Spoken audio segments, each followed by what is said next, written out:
16 éoliennes, 9 déjà opérationnelles et 3 sur le territoire francilien, c'est le nouveau parc d'énergie renouvelable situé à côté de Pucet. Ce projet, lancé en 2003, aura demandé 50 concertations et 3 chantiers avant de voir le jour. Dans l'espace imparti, il serait possible de construire jusqu'à 200 éoliennes, ce qui permettrait d'alimenter en électricité de nombreuses habitations. De manière générale, l'Île-de-France est plutôt consommatrice d'énergie et assez peu productrice.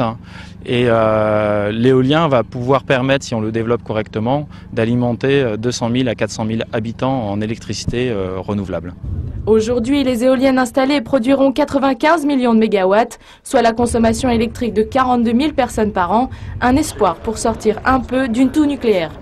Il faut de l'éolien, il faut du solaire, il faut du photovoltaïque, il faut de la géothermie, il faut de l'hydraulique aussi. Il faut utiliser toutes les ressources de la nature pour produire de l'énergie plutôt que de miser uniquement, et je le dis dans une forme d'aveuglement, sur le tout nucléaire. L'Île-de-France s'est heurtée à de nombreux obstacles avant de pouvoir installer les éoliennes, la faute à des restrictions très rigoureuses.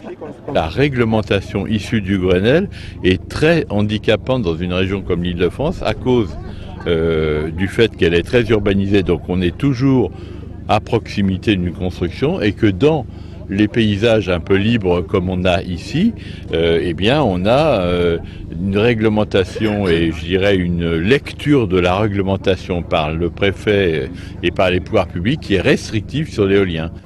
Ce chantier d'éoliennes devrait être totalement terminé d'ici l'été, mais la pousse de ces fleurs métalliques n'en est qu'au commencement dans la région.